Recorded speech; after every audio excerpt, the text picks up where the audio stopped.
The Roman Empire. I don't know how much you guys think about it, but ever since I started working on this scenario, it's been constantly on my mind. There have been plenty of scenarios on what if Rome had survived longer, as well as possible history's 20-minute video on what if everything went perfect for Rome. But there have been no videos as in-depth as this scenario that we are doing, to the point where I need help from the Emperor himself, EmperorKalos. Literally none of you guys are shocked because the majority of you guys watch it have probably come over from his channel. But for those of you who haven't, EmperorKalos is an alt-hist YouTuber who specializes in creating scenarios based on the Greco-Roman era, like the video that we're doing now. For those of you who haven't watched the first part yet, it has been released on EmperorKalos' channel. The link for it will be in the description below. And for everyone who has seen the first part, let's not waste any more time and get right into the scenario. Hi everyone, Emperor Kalos here. Thank you Alterarch once again for this collaboration, and here we go again, continuing this thought exercise of a perfect Rome. Going through the 5th century by now, out of the 15 prerequisites Alterarch mentioned before, by this century, one of those should be achieved by the Roman Empire, which is a pre-industrial proto-capitalism model that will resemble Britain's economy in the 16th century before it industrialized.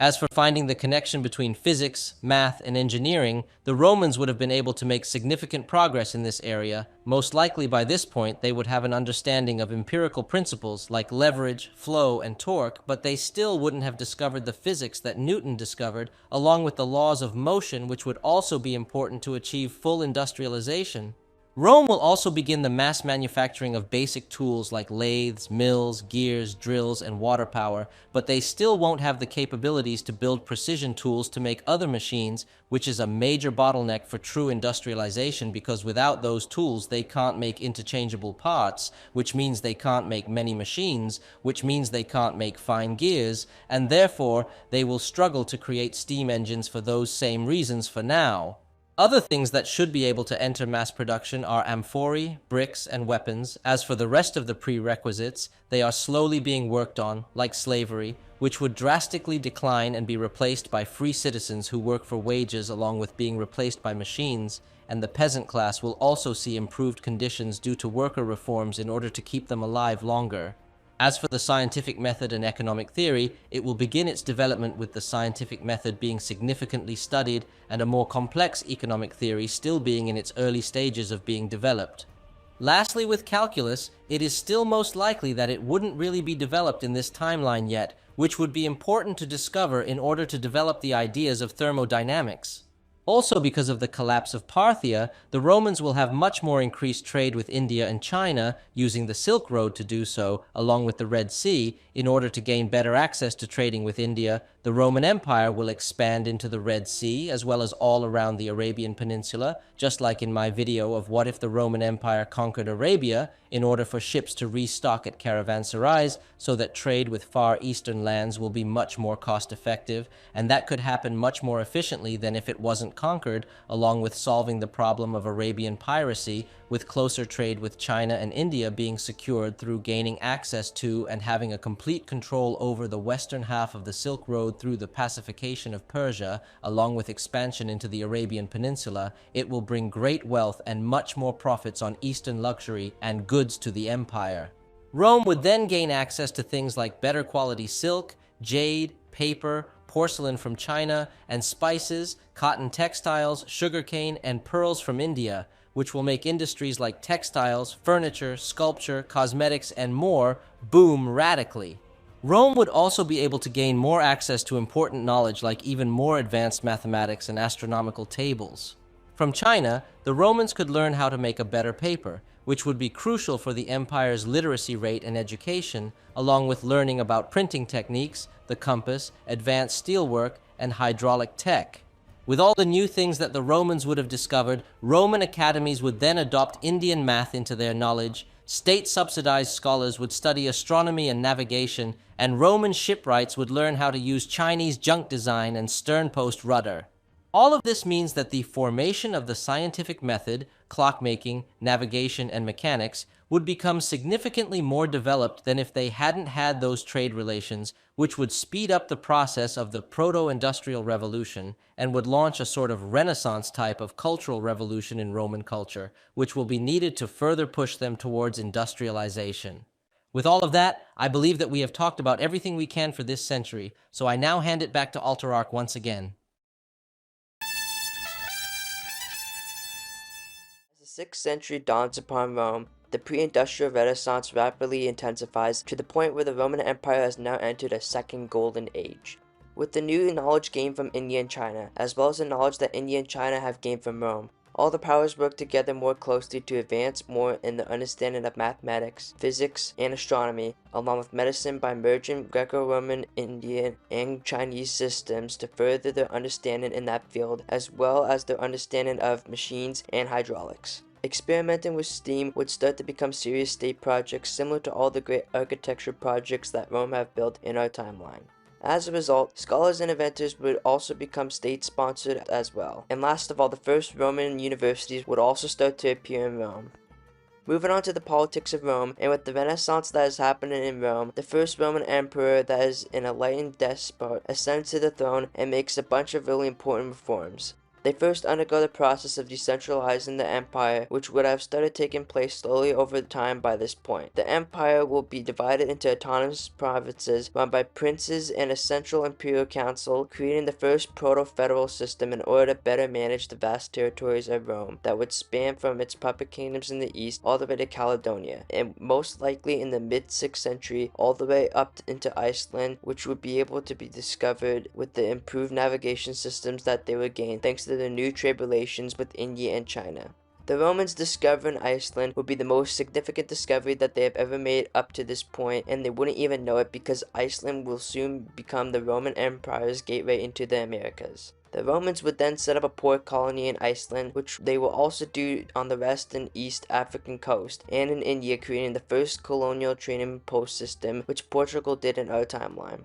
With this system developed, along with help from the Chinese and Indian geographers, maps would become greatly improved along with navigational tools where magnetic compasses would also start entering into the Roman military and trade fleets. The Romans would then be able to send permanent ambassadors to the Tang dynasty, and Roman-built ships could start to circumnavigate India and could even potentially reach Indochina or Guangzhou, which would be great for a faster trade system than using the Silk Road. Moving back to the empire, and the steppe tribes like the Avars and the Gore Turks would start to push towards Europe and Rome, and the Romans would counter this expansion with their more modernized military that would be experimenting with early gunpowder technologies like sulfur and saltpeter that was discovered in China that Rome would now have access to thanks to their trade relations. Rome would also have much more mobile cavalry units than before, and would also have large-scale siege engines that would be powered by steam, which would help them out with defending the empire. The formation and the expansion of the Avar Khaganate would be quite different because of the Roman Empire, but I still believe that there would be steppe tribes that would band together to form an alternate Avar Khaganate.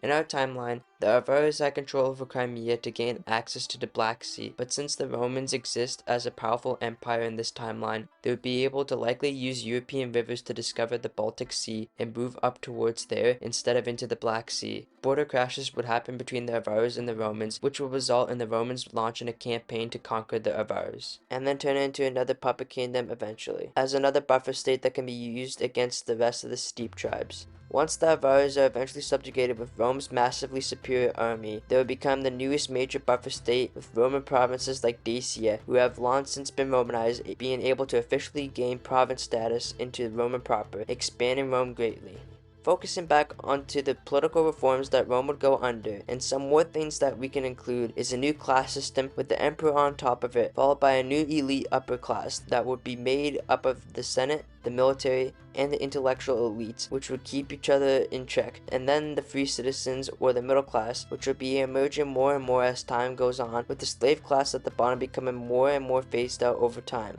The Emperor of Rome by this point would be seen less and less like an autocratic godlike figure in the eyes of the people, like in the beginning of the Roman Empire, but more like the symbolic head of Rome as what any leader of a country should be seen as. The Roman Empire would still be the head of the state, or the supreme executive of Rome, but they would no longer rule by personal decree and would have to submit to the rule of law. The emperor will also now have more limited powers similar to the first constitutional monarchs, like in England before the English Civil War, where the English Parliament had some power while the monarch also had some power within England, until they ended up fighting a civil war with the pro-monarchists fighting against the pro-parliamentarians for control over the country, which ended in the parliamentarians winning in our timeline, which ended up installing a newer constitutional monarch that's more similar to the ones we have today. Candidates for the throne will also be elected by the new elite upper class I mentioned earlier, which would be made up of people that would be even more likely to elect a good Roman leader than the previous system had. As time goes by in the century, and because of the Renaissance and Second Golden Age of Rome, major progress towards full industrialization is achieved with mechanized mills, furnaces, textile looms, and water screws spreading across the empire. Steam pumps start to be used in mines, and better tools for more precise measurements help for more efficient and better metalworking. Because of the influence from India and China, the scientific method is able to mature much more throughout the century. Alchemy starts to shift towards chemistry. An early version of calculus that's influenced by Indian and Babylonian math is created, and clockwork with mechanical computation tools are created. A printing revolution will also begin in Rome, with the first Roman printing presses being created, using the knowledge gained by China. Because of the printing revolution, Roman legal codes, a Roman educational curriculum, and Roman scientific journals become much more widespread. With that, we will end this century here, with the Romans making much more progress towards full industrialization and the beginning of the colonization of the Americas, which I will leave to Emperor Kalos to talk about. On the island of Iceland, the Romans would have explored around it and set up a few more port colonies and then eventually fully colonized it, with zero resistance due of the fact that the first humans in our timeline didn't arrive and colonized Iceland until 874 CE. Because of that, Iceland would be sparsely populated, with only the Romans inhabiting the island, being the explorers who would map out Iceland using the newly acquired methods Alterarch mentioned previously. It will also be inhabited by fishermen who will take advantage of all the fish and marine animals around the island, like whales for example, and by lumberjacks who will take advantage of all the timber resources. Most importantly of all, with the Romans discovering that island, they will be curious if there is any more land around the island, and due to that curiosity, they would build up naval bases across the island, similar to Caledonia and Hibernia, to eventually use them for further expeditions to find new lands. Eventually, the Romans would end up discovering Greenland, but because of the harsh climate, they won't yet be able to set up a permanent naval colony, and will only be able to visit the huge island during summer months. Moving back to Iceland, over time it would sort of become kind of like a colder version of Hawaii, with retired military veterans moving over there to retire from service with their families and farm the land for the remainder of their lives. Back over, on the mainland and in the east, the steppe tribes will continue trying to push into Rome, and as a result, the Romans will heavily fortify the Caucasus, as well as some of their holdings around the Black Sea and their new Avar puppet kingdom in order to counteract them. The steppe tribes, not the Avars. Over the course of the last century and this century we're currently in, the Romans would be constantly fighting against and capturing people from the steppe tribes, forcing them into service in the Roman military, as well as steppe tribes that willingly joined up with the Romans, which happened in our timeline with the Eastern Roman Empire. New warfare tactics and technologies, like chemical incendiaries, would also be developed and used against the steppe tribes, as well as gunpowder, which would still be in the early experimental stages, but would still be a game changer in siege warfare tactics and would be very useful to defend against the steppe tribes, similarly to what I've explained on my video on my channel of what if Rome had discovered gunpowder. Gunpowder would still be a very unstable technology for the Romans, however. They would be able to most likely develop early cannon-like devices like fire lances and bombard tubes, as well as gunpowder bombs, explosive charges to collapse walls or breach gates, smoky deterrents, and fire-based weapons. Roman engineers would also start to slowly develop and refine siege weapons like ballistae and catapults to launch gunpowder payloads, as well as breech-loading fire tubes like primitive cannons, gunpowder mines, and traps to defend the Crimea and Caucasus fortifications. They would also develop signal flares for communication during battles,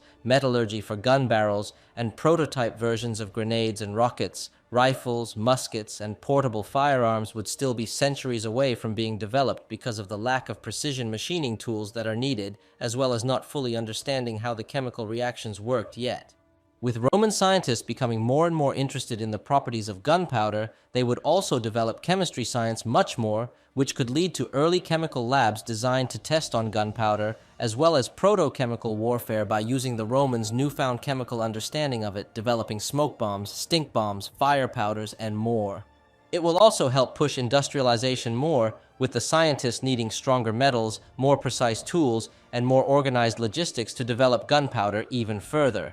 Moving on to industrial technologies, Rome would be getting very close to moving from a proto-industrial society to a true industrial civilization. Steam engine technology would begin to develop from the Romans just using them for pumping water and powering mills, to Roman engineers now experimenting with rotary steam engines, using them in steam-powered riverboats and early ironclads. Primitive turbines and mechanical loom technologies would start to become more common around the empire, and Roman industries would begin to adopt metal gears, ball bearings, and precision tools, as well as beginning to use blast furnaces that would have improved designs from Chinese metallurgy, as well as hydraulic-powered factories. The Romans would also develop movable type of printing using wax or clay blocks, as well as using papyrus or linen paper.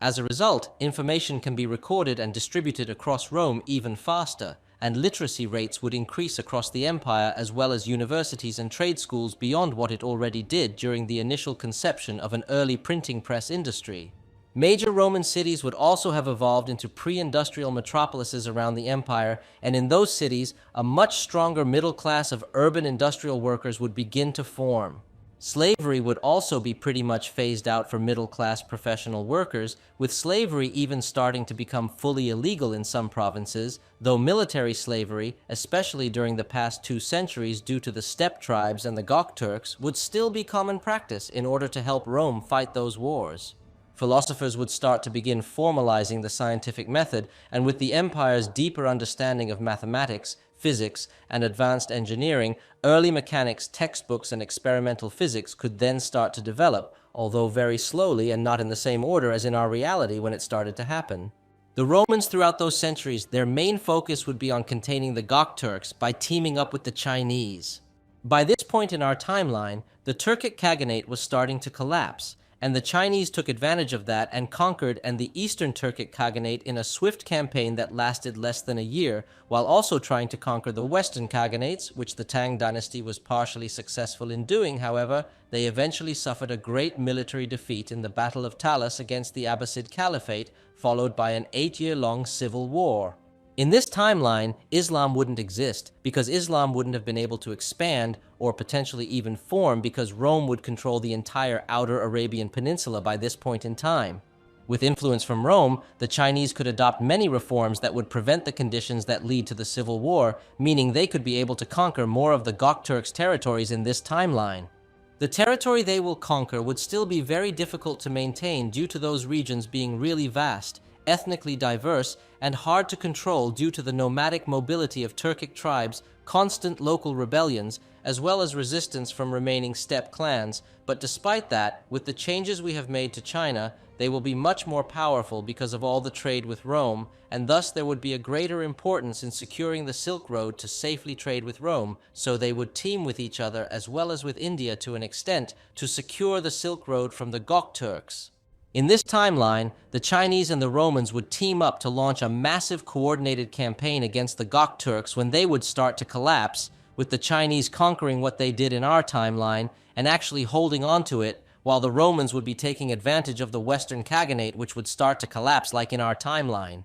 The Romans would first help the Khazars gain independence from the Western Turkic Khaganate by helping them break away from them like they were able to do on their own in our timeline in the mid-7th century, and turning them into their own puppet state or kingdom. The Romans would also team up with their Parthian puppet kingdom to wage war against the Western Turkic Khaganate, because the Parthians would also be at odds with the Western Turkic Khaganate due to all the border skirmishes they would have with them. From there, the Romans will successfully conquer the Western Turkic Khaganate by around 670 CE and split the region into spheres of influence, with little to no control initially due to the lack of logistics they would have for now, while the remnants of the nomadic tribes retreat to the Ural steppe or would assimilate. After the Dulo dynasty would have collapsed, Rome and China would eventually conquer and split that region, fully securing the Silk Road once again, and with that, the Romans would then enter a new, resumed golden age of trade with China using the Silk Road, while also greatly expanding their influence into Asia. Also in the future, because most of Asia is now controlled by China and Rome, and the no rise of Islam in this timeline, future powerful nomadic groups appearing in later centuries would either not exist or would be dealt with much more ease in this alternate future. And with that, we end this century with the Romans becoming really close to achieving true industrialization as well as the colonization of the Americas. I will now hand it over back to Altararch to discuss the next century.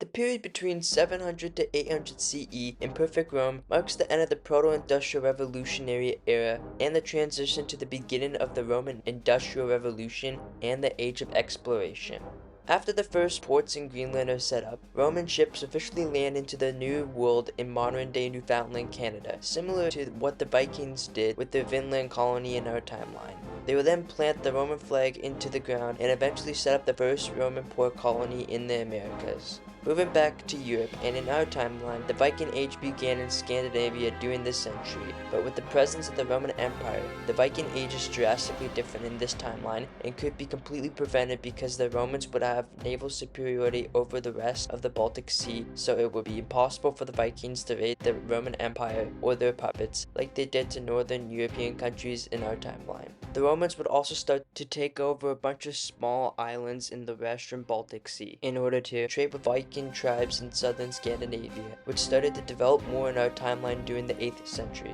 Over in Asia, Rome and China would also begin to consolidate their control over the new spheres of influence, establishing better logistics and control over the new protectorates to ensure the security of the Silk Road. Despite that though, it would be a very difficult task, which China failed to do in our timeline, but with the both of them splitting up spheres of influence, they would be able to successfully establish a more stable control over Central Asia. During those conquests, the Romans strategically used the Parthians' aid towards the western Turkic Khaganate to mobilize a lot of non-Romanized Parthians to fight against them, making the region have much less men than before, which will then lead to the Romans annexing Parthia into the empire as a province. And because there are much less men with historical based hate towards the Romans there to resist, the Romans will be able to peacefully annex them into the empire, so that way they will be able to maintain the region more better in order to help with their effort to secure Central Asia with China. As a result of that, the Romans would move into the region to develop the logistics in Parthia even better to help secure their influence in Central Asia.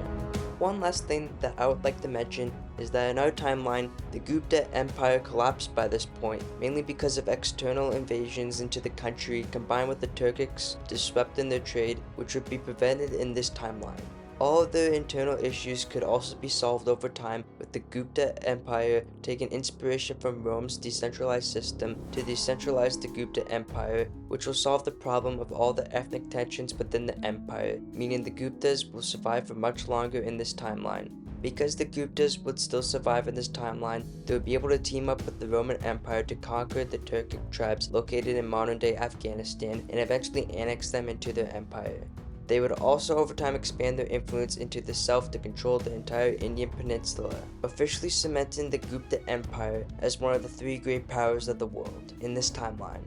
We now end off the century with a completely different and stable Asian continent controlled by the three great powers of the world, who would work together instead of fight each other like the European powers that raised from the ashes of the Roman Empire in our timeline would inevitably do.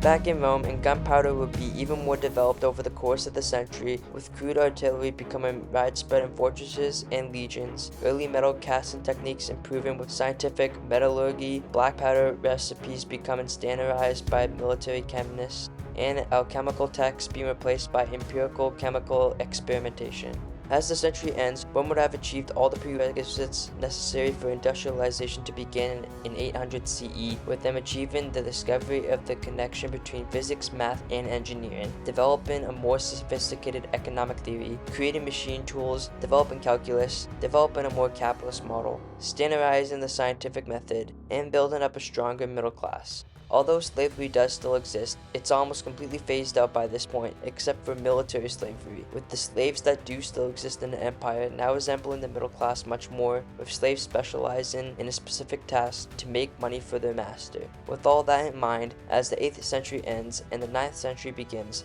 one thing is clear: the world and the legacy of Rome is about to change forever with the dawn of the Industrial Revolution and the colonization of the Americas. And that is where I'm going to end this scenario for now. Thank you all for watching the video. Don't forget to like and subscribe to my channel, as well as EmperorKalos' channel if you haven't already, as we have put a lot of time and effort into this collaboration. Don't forget to turn on notifications to be notified when part 3 of the series comes out. Unfortunately, EmperorKalos will most likely not be joining me for the rest of the series because it's been very logistically hard for us to collaborate with each other, but I'm sure if these 2 parts gain a lot of support, we might do much smaller collaborations in the future, with maybe us posting separate videos on our respective channels that are related to each other, like most alternate history collabs do nowadays. Anyways, don't get anyone pregnant, but if you do, make sure they're hot, and I'll see you all in part 3 of What If Everything Went Perfect for Rome.